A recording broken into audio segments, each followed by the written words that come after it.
गाड़ी के इंजन को काम करने के लिए पेट्रोल की जरूरत होती है। ये पेट्रोल इंजन में जाके एनर्जी प्रोड्यूस करता है जिससे इंजन जो है वो अपना काम अदा कर सकता है। इसी तरह ह्यूमन बॉडी के अंदर, इंसानी जिस्म के अंदर एक प्रोसेस होता है जिसे मेटाबॉलिज्म कहते हैं। मेटाबॉलिज्म आपकी ग़िज़ा को एनर्जी में तब्दील करता है। ये वो एनर्जी है जिससे हम जिंदा रहते हैं और अपने काम डेली अदा करते हैं। अब गाड़ी के इंजन और हमारी बॉडी में फ़र्क ये है कि अगर हम ज़्यादा ग़िज़ा खा रहे हैं तो उससे जो एनर्जी पैदा हो रही है वो फैट में तब्दील हो जाती है और हमारे ऊपर मोटापा और मोटापे से होने वाली बीमारियां जो हैं वो तारी हो जाती हैं। अब इसको करेक्ट करने के, ठीक करने के दो ही तरीके हैं। या तो हम अपना पेट्रोल या ग़िज़ा कम कर दें, या फिर हम अपने मेटाबॉलिज्म को बूस्ट करें। मेटाबॉलिज्म का बूस्ट करने से मतलब ये है कि जो हम ग़िज़ा खा रहे हैं वो फटाफट एनर्जी के अंदर चेंज हो, फैट में चेंज हो। मेटाबॉलिज्म को कैसे बूस्ट करना है, इसके लिए मैं आपको आज कुछ तरीके बताऊंगा। इनको फॉलो कीजिए। इससे ना सिर्फ आपका फैट और मोटापा कम होगा बल्कि आपकी सेहत भी ठीक होगी। वीडियो को एंड तक देखिए।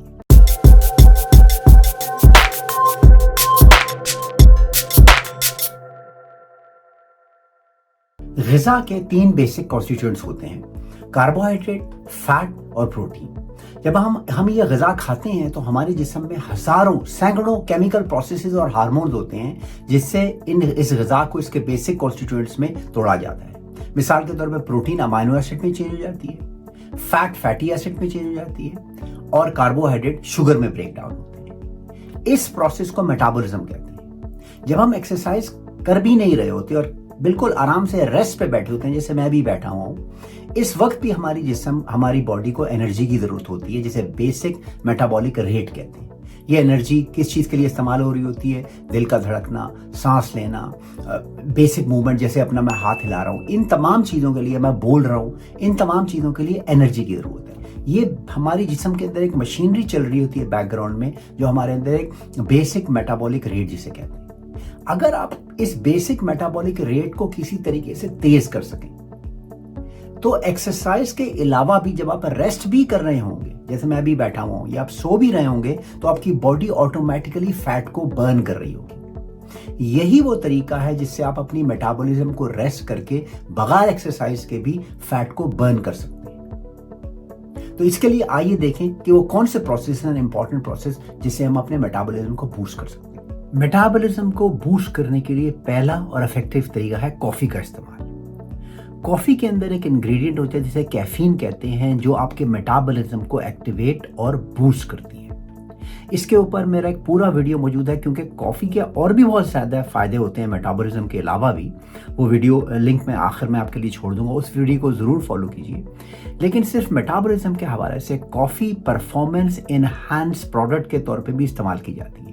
आप मार्केट में देखें, जितने भी अक्सर प्रोडक्ट होते हैं जिस पे लिखा होता है, टैबलेट्स वगैरह होती हैं या लोशंस होते हैं, पोशंस होते हैं, जिस पे लिखा होता है कि मेटाबॉलिज्म को अपने बूस्ट करें, उसका एक इंग्रेडिएंट कैफीन ज़रूर होता है। लेकिन आप ये सिंपली अपने घर में कर सकते हैं कॉफ़ी को पीकर। बस ये ख्याल रखिए कि कॉफ़ी का इस्तेमाल ब्लैक कॉफ़ी के तौर पर कीजिए। कॉफ़ी के अंदर दूध या चीनी नहीं आपने डालनी। सुबह उठ के आपने कॉफ़ी का एक कप पीना है, ब्लैक कॉफ़ी का। अगर आप इंटरमिटेंट फास्टिंग करते हैं तो ये आपके लिए बेहतरीन है। सुबह आपने ब्लैक कॉफ़ी पी ली, वो बाकी दिन आपका जो है फैट को बर्न करती रहेगी, मेटाबॉलिज्म को बूस्ट करेगी और आपका वेट कम होगा। उसके बाद दोपहर को आप एक ब्लैक कॉफ़ी का कप पी लीजिए, हो सके तो लेट आफ्टरनून में पी लीजिए।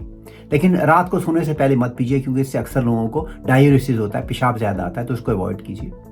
कॉफ़ी के अंदर आप बहुत सारी चीज़ें और भी ऐड कर सकते हैं, जैसे लेमन हो गया, नींबू डाल दिया, दालचीनी या कोका का पाउडर, ब्राउन कोका का पाउडर हो गया, जिससे कॉफ़ी और मज़ीद आपके बॉडी के मेटाबॉलिज्म को बूस्ट करेगी। ये तमाम तरीके और इनका डिटेल इस्तेमाल मेरे कॉफ़ी के वीडियो में भी मौजूद है। अगला तरीका जो बहुत ज़्यादा ज़रूरी है बेसिक मेटाबॉलिक रेट को बढ़ाने का, वो है मसल मास।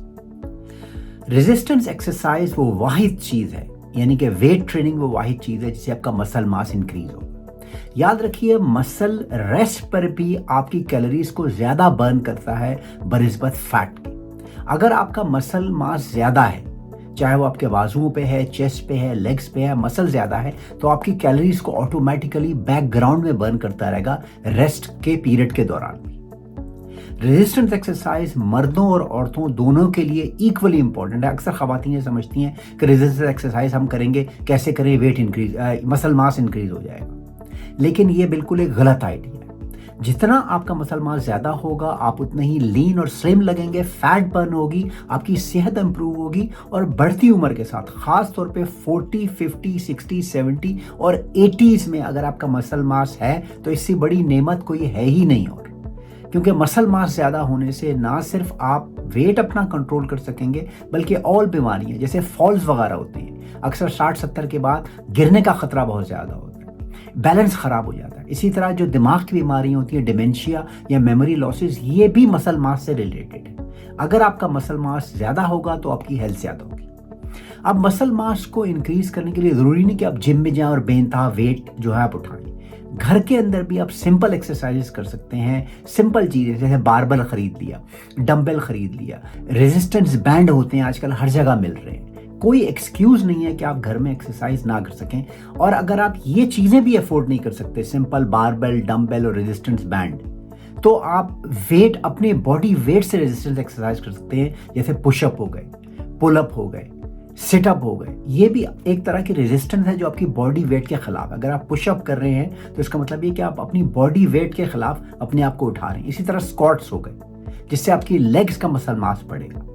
स्क्वाट्स के ऊपर, पुशअप के ऊपर, ये घर में जो आप एक्सरसाइज कर सकते हैं, इसके ऊपर पूरा मेरा एक वीडियो मौजूद है, खासतौर पर खवातीन के लिए, लिंक मैं आखिर में छोड़ दूंगा। लेकिन याद रखिए कि बगैर मसल मास के आपको बेसिक मेटाबॉलिक रेट को बूस्ट करना जो है नामुमकिन है। तो ये बहुत ज़्यादा अहम चीज़ है। तीसरी अहम चीज़ है सिंपल मूवमेंट। सिंपल मूवमेंट से मुराद ये है कि हमारा लाइफस्टाइल आजकल सीडेंटरी लाइफस्टाइल है। हम जो है घर में बैठे रहते हैं, टेलीविज़न को देखते रहते हैं, घंटों घंटों ड्रामे देखते रहते हैं। टेलीविज़न जब ख़त्म होता है तो टेलीफोन पे बैठ के स्क्रॉल करते रहते हैं, मुख्तलिफ चीज़ें देखते रहते हैं, तो हमारे अंदर मूवमेंट नहीं है। साइंस की तहकीक ने यह दिखाया है कि सिंपल मूवमेंट, मिसाल के तौर पर फिजिटिंग, आपने देखा होगा कुछ लोग होते हैं वो उनको कहते हैं यार तुम आराम से बैठ नहीं सकते, वो मुख्तलिफ मूवमेंट करते रहते हैं, हाथ उनके हिलते रहते हैं, टांगें उनकी चलती रहती हैं। इन लोगों के अंदर भी जो बेसिक मेटाबॉलिक रेट होता है सिंपल फिजिटिंग से, वो उन लोगों के मुकाबले में ज़्यादा होता है जो बिल्कुल स्टिल बैठे रहते हैं। सिंपल मूवमेंट के अंदर ये है कि अगर आप अपने काम पे जाते हैं या जाती हैं तो कार पार्क में गाड़ी को थोड़ा सा दूर खड़ा करिए, या बस स्टॉप पे अगर आप उतर रहे हैं तो एक स्टॉप पहले उतर जाइए, या अगर आपके घर में सीढ़ियां हैं तो लिफ्ट के बजाय सीढ़ियों का इस्तेमाल कीजिए। काम पे जा रहे हैं तो थोड़ा सा चल के चले जाइए। अगर शॉपिंग पे जा रही हैं तो बजाय कि बिल्कुल उस दुकान के सामने से उतरें, थोड़ा सा पहले उतर जाएं और चल के जाएं। सिंपल मूवमेंट वॉकिंग जैसी हो गई काम पे जाने के लिए, बस से जल्दी एक स्टॉप जल्दी उतर के सीढ़ियाँ एक चढ़ के। ये सिंपल मूवमेंट जो है ये आपकी बेसिक मेटाबॉलिक रेट को बढ़ाते हैं। हमें इसका एहसास नहीं होता, हम समझते हैं कि हम जिम ही जाएंगे जब तक पसीने से शराबूर नहीं हो जाए, हमारा वजन कम नहीं होगा। लेकिन सिंपल मूवमेंट, सिर्फ हाथ को हिलाने से, सिर्फ टांगों को हिलाने से, कुर्सी में आप बैठे हुए तो आधे घंटे के बाद खड़े हो जाएं, थोड़ा सा हिलजुल लें, एक्सरसाइज कर लें, फिर दोबारा बैठ जाएं। इन सिंपल मूवमेंट से भी आपका बेसिक मेटाबॉलिक रेट बढ़ जाएगा। लेकिन हम घंटों घंटों बैठे रहते हैं, बिल्कुल हमारी कोशिश नहीं होती कि हम चल सकें। दुकानों के सामने उतर के उसके अंदर जाते हैं। अगर हमारा जॉब होगा या तो हम बिल्कुल, हमारी कोशिश होगी कि जॉब में गाड़ी वहाँ पार्क करें जो बिल्कुल हमें 2 सेकंड भी ना चलना पड़े। तो सिंपल मूवमेंट घर में बैठे बैठे आप कर सकते हैं, जिससे आपका बेसिक मेटाबॉलिक रेट बढ़ता रहेगा। अगली अहम चीज़ है हिट एक्सरसाइज, यानी कि हाई इंटेंसिटी ट्रेनिंग। अगर आप कार्डियो एक्सरसाइज करते हैं या करती हैं, जैसे कि चलते हैं, स्विमिंग, स्किपिंग, जॉगिंग, ये तमाम कार्डियो में जाती हैं, जिससे दिल की धड़कन तेज हो जाती है आपकी, तो उस कार्डियो एक्सरसाइज में हिट को उसका एक हिस्सा बना लिए। हिट से मुराद है हाई इंटेंसिटी ट्रेनिंग। मसलन आप बाइक पे बैठे हैं, आप बाइकिंग कर रहे हैं, स्टेशनरी बाइकिंग कर रहे हैं, आराम आराम से बाइक कर रहे हैं, या ट्रेडमिल पे वॉक कर रहे हैं या जॉगिंग कर रहे हैं, तो हर 2 मिनट के बाद 30 सेकंड के लिए मैक्सिमम एफर्ट लेवल तक एक्सरसाइज कीजिए। यानी कि अगर आप साइकिलिंग कर रहे हैं आराम से बैठ के और साइकिलिंग करते जा रहे हैं, तो हर 2 मिनट के बाद 30 सेकंड तक मैक्सिमम एफर्ट कीजिए कि तेज तेज पैडल को चलाएं। या अगर आप चल रहे हैं, मिसाल के तौर पे अगर आपकी कार्डियो वॉकिंग है, जैसे कि मैंने पहले बता चुका हूं कि वॉकिंग बेहतरीन एक्सरसाइज है, तो चलते चलते 30 सेकंड के लिए इतना तेज चलें कि आपका सांस फूल जाए, फिर स्लो डाउन हो जाए 2 मिनट के लिए, फिर 30 सेकंड के लिए तेज चलें, फिर स्लो डाउन हो जाए 2 मिनट के लिए, फिर 30 सेकंड के लिए। इसको हिट कहते हैं, हाई इंटेंसिटी ट्रेनिंग। इससे आपका बेसिक मेटाबॉलिक रेट और मेटाबॉलिक रेट इंक्रीज होगा, कैलोरीज बर्न होंगी और आपकी ब्राउन फैट बर्न होगी। तो अगर आप कार्डियो करते हैं, करती हैं, जिसमें मेन लोग जो है वो चलने को, हर रोज़ वॉकिंग को पसंद करते हैं, तो उसमें एक हिस्सा हिट का ज़रूर ऐड कर लीजिए, ताकि आपकी बॉडी इससे हिट हो और कैलोरीज बर्न हो और फैट बर्न हो। अगली अहम चीज़ है कि प्रोटीन को अपनी डाइट का हिस्सा बनाइए। प्रोटीन में जैसे मैं पहले बता चुका हूँ, गोश्त, मछली, अंडे, दालें, नट्स वगैरह, ये तमाम चीज़ें प्रोटीन की बेहतरीन सोर्स है। अगर आप प्रोटीन ज़्यादा खाते हैं तो प्रोटीन आपके जिस्म का अगर हिस्सा बनाती है फैट की जगह, तो प्रोटीन ज़्यादा कैलोरीज, इसका जो थर्मोजेनिक इफेक्ट होता है, यानी कि प्रोटीन को एब्जॉर्ब करने के लिए आपके जिस्म को ज़्यादा कैलोरीज बर्न करने की ज़रूरत है।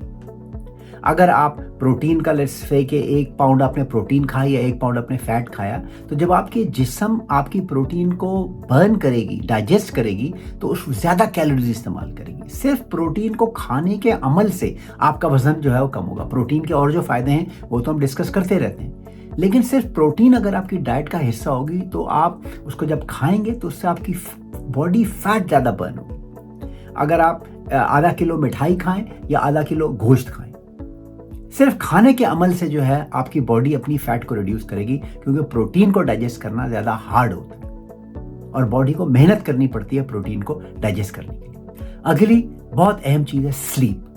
जब तक आपकी स्लीप प्रॉपर नहीं होगी, आपका बेसिक मेटाबॉलिक रेट एक्टिवेट नहीं होगा। स्लीप आपकी एपेटाइट को रिड्यूस करता है। बॉडी के अंदर ऐसे हार्मोन होते हैं जैसे ग्रेलिन वगैरह, स्लीप इनको रिड्यूस करता है। ग्रेलिन वो हार्मोन होती है जिससे आपको भूख लगती है।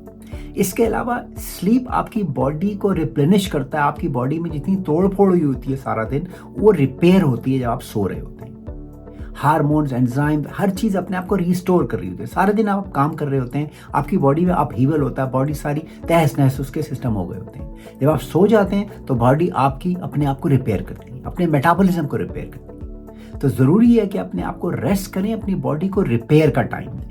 अगर आप जागते रहते हैं 2-2, 3-3 बजे तक फ़ोन पे हैं, सुबह फिर 6 बजे उठ गए, फिर कोशिश कर रहे हैं कि मैं दोपहर को सोऊं, तो इससे आपकी बॉडी को रिपेयर का इनफ टाइम नहीं मिलेगा। रात को जल्दी सोइए, सुबह जल्दी उठिए, अपने आप को 7-8 घंटे सोने का टाइम दिए ताकि आपकी बॉडी आपके मेटाबॉलिज्म को फिक्स कर सके।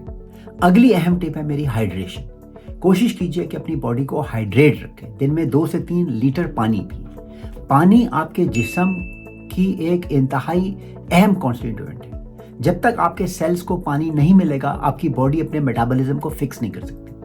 पानी आपके मेटाबॉलिज्म को बूस्ट भी करता है। खासतौर पे अगर आप गर्म पानी का 1 कप सुबह पीते हैं, उसके अंदर आप एप्पल साइडर विनेगर डाल लें या दालचीनी डाल लें या लेमन डाल लें, तो आपकी मेटाबॉलिज्म को एक्टिवेट करेगा। कॉफ़ी का इस्तेमाल और एक्सरसाइज, इसके लिए लिंक मैं ऊपर छोड़ रहा हूँ, इनको फॉलो कीजिए, अपने मेटाबॉलिज्म को तेज़ कीजिए, हेल्थी रहिए और वेट लूज कीजिए।